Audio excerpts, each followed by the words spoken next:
ಕಾರ್ಗೂ ಲಾರಿಗೂ ವ್ಯತ್ಯಾಸ ಗೊತ್ತಿಲ್ಲದೆ ಲಾರಿಲಿ ತುಂಬೋ ಥರ ತುಂಬ್ಕೊಂಬಂದು ನಮ್ಮನ್ನು ತಗೊಂಬಂದ್ಬಿಟ್ಟಿದ್ದು ಫೈನಲಿ ಹಾಸ್ಪಿಟಲ್ಗೆ. ನೋಡ್ಬೇಕು ಕಾಣೆ. ಅದಾದ್ಮೇಲೆ ನಮ್ಮ ಅಕ್ಷಿದು ಗೋಲ್ಡ್ ಕೇಳಿದ್ರಿ. ಹೇಳು, ಮಾತಾಡೆರಡು ಮಾತನ್ನ. ಅವನ್ನ ಬೈದೆ ಹೋದ್ರೆ, ಅವ್ನು ನನ್ನ ಕೈ ಬೈಸ್ಕೊಳ್ದೆ ಹೋದ್ರೆ ಇಬ್ರಿಗೂ ತಿಂದನ್ನ ಜೀರ್ಣವಾಗಲ್ಲ ಅಷ್ಟೇ. ನೋಡಿದ್ರೆ ಚಪ್ಪಲಿ ಆಗ್ತಾರೆ ನನ್ನ ಮಾತ್ರ. ಹೇಳು ಟೀ ವಿತ್ ಬಿಸ್ಕೆಟ್ ಚೆನ್ನಾಗೈತೆ. परवेज कैसा है बोल. अच्छा है. सीरी मुस्कान तू बोल. पहले बार हमारा ब्लॉग में कुछ बोल, मुंह से बोलना चाहिए.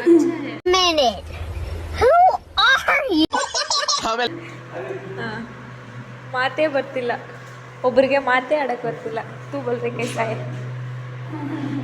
कुछ नहीं है, तुम बोलो. सिस ನಾಟ್ ರೆಡಿ. ಗ್ಯಾಪಲ್ಲಿ ನಮ್ಮ ರಿಕ್ವೈರ್ಮೆಂಟ್ನ ಕೂಡ ನಾವು ಕಂಪ್ಲೀಟ್ ಮಾಡ್ಕೋತಾ ಇದ್ವಿ. ನಮ್ಮ ಸೇರಿದ್ದ ಮನದಾಳದ ಮಾತು ಕೇಳಿ. ಮುಖ ತೋರಿಸ್ರಿ ಎಲ್ಲರೂ. ಅಲ್ಲಿ ಕೂತವ್ರೆ, ಇಲ್ಲಿ ಕೂತವ್ರೆ. ಗಾಯತ್ರಿಗೆ ಏನೂ ಬೇಡ ಅಂತೆ, ಅವನಿಗೆ ಬೇಡ ಅಂತೆ ತೋರಿಸೋದು. ಅಕ್ಕನ ತೋರಿಸೋದು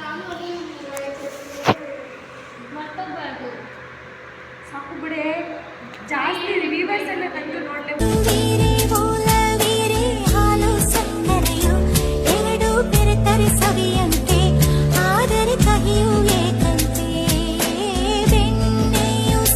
ಹಾಸ್ಟೆಲ್ಗೆ ಬಂದು ಚಿರುಮುರಿ ತಿಂದ್ವಿ. ಈ ವಿಡಿಯೋ ಇಲ್ಲಿಗೆ ಇಷ್ಟೇ. ಮುಂದಿನ ವಿಡಿಯೋಲಿ ಸಿಗೋಣ. ಬಾಯ್.